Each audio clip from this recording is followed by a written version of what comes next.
तो हेलो मेरे दोस्तों, कैसे हो आप सब। आई होप कि आप लोग सभी बढ़िया से होंगे। तो स्वागत है आप सबका हमारे इस YouTube चैनल पे जिसका नाम है ट्रिकी विक। तो जैसे कि आप सबको पता ही है कि हम लोग यहाँ पे एक्सेल सीख रहे हैं, वो भी बेसिक से लेके एडवांस तक। और मैंने आप लोगों से प्रॉमिस किया कि मैं आप लोगों को बेसिक से लेके एडवांस तक पूरा एक्सेल सिखाने वाला हूँ। और ये मेरी वीडियो नंबर 3 होने वाली है। 2 वीडियोस मैं ऑलरेडी डाल चुका हूँ जिसके अंदर मैंने बेसिक चीजों को बहुत ही डिटेल में आप लोगों को बताया हुआ है। अगर आप लोगों ने वो वीडियोस नहीं देखी हैं तो जाके प्लेलिस्ट में चेक करिए, वहां पे आप लोगों को ये वीडियोस मिल जाएगी।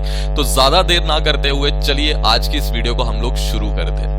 तो चलिए एक बार हम लोग एक्सेल को ओपन कर लेते हैं। तो देखिए एक्सेल मेरा ओपन हो चुका है। तो जैसे कि आप लोगों ने मेरी अगर पुरानी वीडियोस देखी होंगी तो उन वीडियोस के अंदर मैं आप लोगों को ये सारी चीजें ऑलरेडी डिटेल में बता चुका हूँ। चाहे ये मेरा टाइटल बार है, quick access tool bar, sections, अलग अलग टैब्स ये कौन कौन से हैं, क्लिपबोर्ड का क्या काम होता है, फॉन्ट, अलाइनमेंट, ये सारी सेक्शंस को मैं ऑलरेडी आप लोगों को एक्सप्लेन कर चुका हूँ। आज हम लोग एक्सप्लेन करेंगे इन रोज को और कॉलम्स को। जैसे कि ये मेरा कॉलम है और ये मेरा रोज है, इनको हम लोग थोड़ा सा डिटेल में समझेंगे। तो मैं इसको थोड़ा सा जूम कर लेता हूं। तो देखिए यहाँ पे जूम करने के लिए आप लोग कंट्रोल प्रेस करके रखेंगे और स्क्रॉल व्हील को ऊपर नीचे करेंगे तो आप लोग अपनी शीट को जूम कर सकते हो, जूम इन जूम आउट कर सकते हो। और जैसे कि मैंने यहाँ पे भी कहा था, नीचे अगर आप लोग राइट साइड पे आ जाएंगे तो यहाँ पे आप लोगों को जूम इन जूम आउट का ऑप्शन भी मिल जाता है। तो यहां से भी आप लोग इसको कर सकते हैं। तो देखिए यहाँ पे अगर मैंने आप लोगों को पहले ही बताया, तो ये मेरा सेलेक्ट करना हो कॉलम को, तो देखिए इसके ऊपर मैंने यहाँ पे क्लिक किया है तो ये मेरा पूरा कॉलम नीचे तक, पूरी शीट का कॉलम जो है वो सेलेक्ट हो चुका है। आप लोगों को सिंपली अगर आप लोग किसी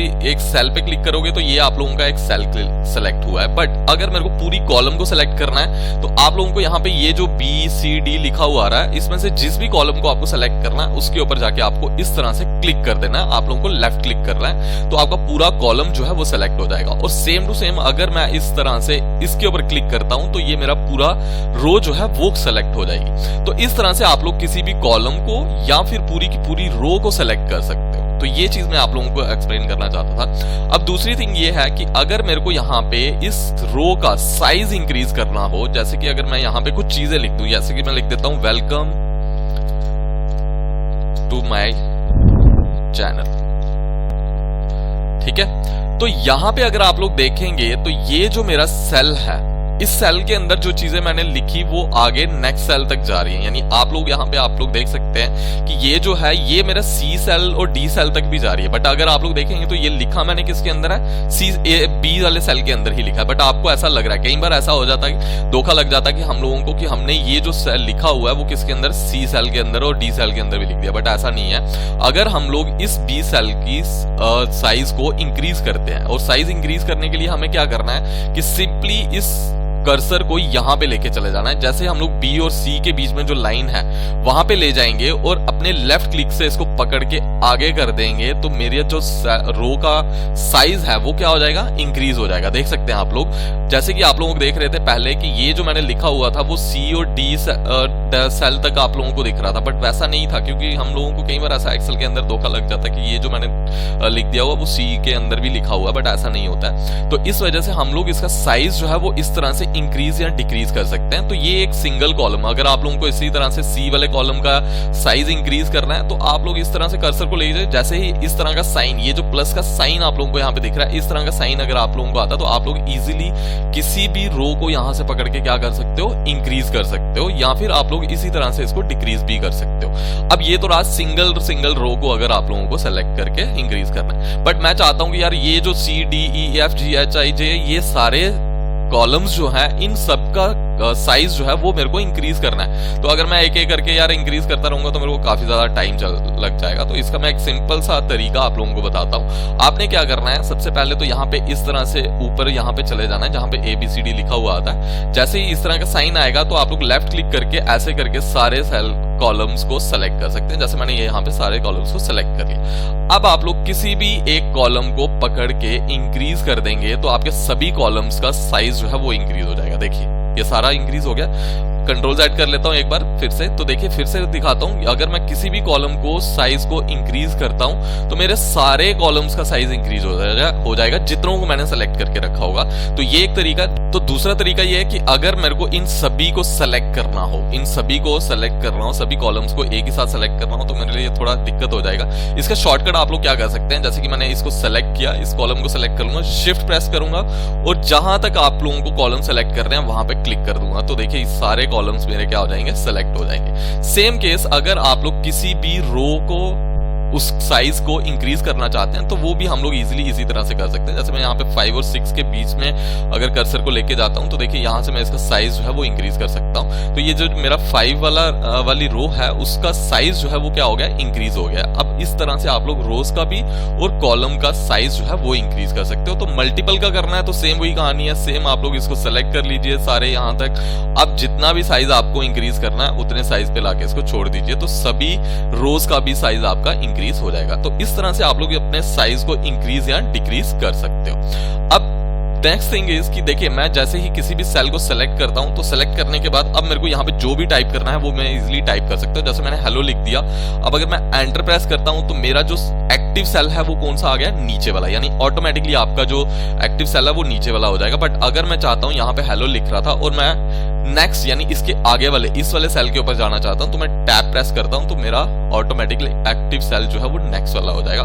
यानी अगर मैं यहाँ पे एंटर हिट कर दूंगा तो मेरा एक्टिव सेल नीचे वाले पे आ जाएगा, यानी कर्सर ऑटोमेटिकली नीचे वाले सेल पे आ जाएगा और अब मैं यहाँ पे जो चाहूँ वो लिख सकता हूँ, जो भी आप लोगों को लिखना है। ठीक है, जो भी आप लोगों को लिखना है वो यहाँ पे आप लोग लिख सकते हो।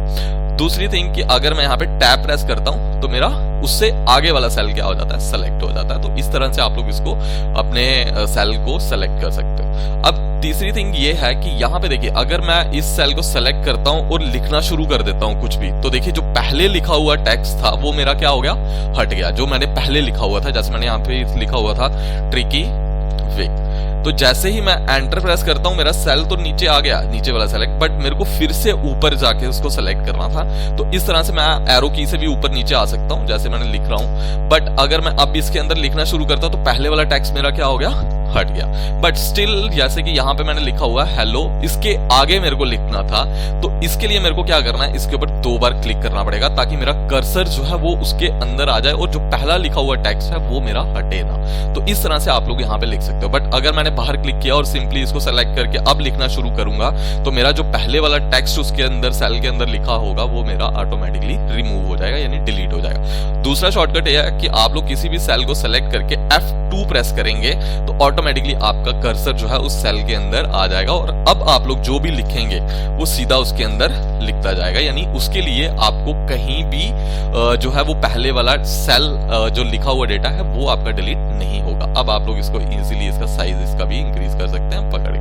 नाउ अब अगर मैं आप लोगों को कहूं कि देखिए एरो की से आप लोग नेक्स्ट सेल के अंदर जा सकते हैं, देखिए इस तरह से आप लोग अपने नेक्स्ट सेल के अंदर आ सकते हैं। तो इस तरह से आपकी सेल की रेंज जो है वो आगे चलती जाएगी। अब अगर मैं आपको पूछूं कि यहाँ पे लास्ट, अगर मेरे को लास्ट वाले रो के ऊपर जाना है, यानी ये मेरी रो है फर्स्ट वाली और मेरे को बिल्कुल लास्ट रो पे जाना है, तो वो मैं कैसे जाऊंगा, तो उसके लिए मैं कंट्रोल प्लस एरो की को प्रेस करता हूं तो देखिए डायरेक्टली मेरा, यानी मेरे को राइट एरो को प्रेस करना है, कंट्रोल प्लस राइट एरो। एक बार फिर से दिखा देता हूं मैं आपको।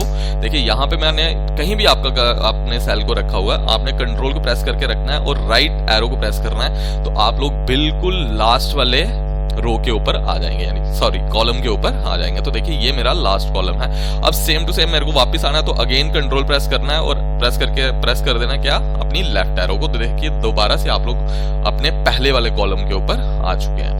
अब सेम टू सेम अगर मेरे को यहाँ पे लास्ट, बिल्कुल लास्ट रो पे जाना है तो कंट्रोल प्रेस करके रखना है, नीचे वाली एरो को प्रेस करना है, तो देखिए बिल्कुल लास्ट रो के ऊपर आप लोग यहाँ पे आ चुके हैं। तो देखिए यहाँ पे आप लोगों को बता भी रहा कि लास्ट मेरा जो कॉलम आप लोगों का होता है, सॉरी रो जो होती है वो आप लोगों की 104856 यानी 10,48,576 टोटल नंबर ऑफ रोज आप लोगों को यहाँ पे मिलती है। और वापस जाना तो सेम वही कंट्रोल और अप एरो प्रेस करूंगा तो बिल्कुल पहली वाली रो के ऊपर आ जाऊंगा। तो इस तरह से आप लोग यहाँ पे, अब मैं आप लोगों को यहाँ पे बता दूं कि अगर मैं यहाँ पे आपसे पूछूं number of rows in Excel, यानी अब देखिए यहाँ पे अगर मेरे को इसको ROWS रोज इन एक्सेल, तो अगर मैं यहाँ पे इसके ऊपर कर्सर लेके, यानी देखिए मैंने पहले भी आपको कहा था कि अगर मेरा सेल का डेटा बाहर जा रहा है तो मैं E, F और E के बीच में 2 बार क्लिक करूंगा तो तब भी मेरी रो ऑटोमेटिकली खुद को एडजस्ट कर लेगी।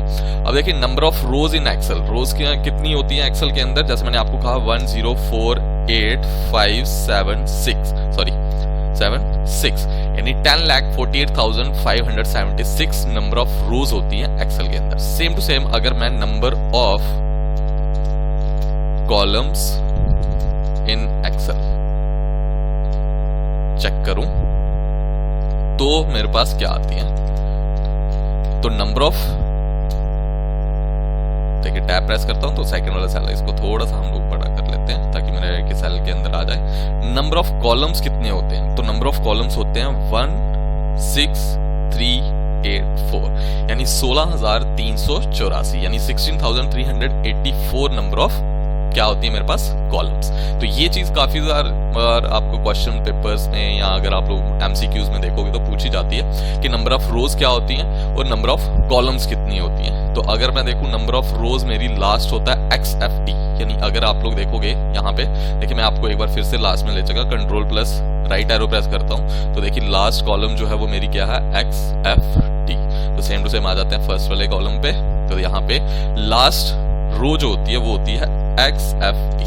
तो ये आप लोग इस तरह से पता लगा सकते हैं। तो ये चीज याद रखने की जरूरत तो नहीं है, बट स्टिल कई बार हमें एक्सेल का, अगर आप लोगों को एडवांस कोर्स कर रहे हो आप लोग और आपको इन केस की कहीं सर्टिफिकेशन करनी है तो वहां पे ये इस तरह के क्वेश्चन जो है वो मोस्टली पूछे जाते हैं कि नंबर ऑफ आपके एक्सेल के अंदर रोज कितने होते हैं, नंबर ऑफ कॉलम्स कितनी होती हैं, तो वो आप लोगों को यहाँ पे मैंने बता दी है। तो होपफुली आप लोगों को आज की ये वीडियो अच्छे से समझ आ गई होगी और कॉलम्स को कैसे हम लोग उनकी विड्थ, हाइट वगैरह को एडजस्ट कर सकते हैं, ये चीजें आप लोगों को यहाँ पे क्लियर आउट हो चुकी होंगी।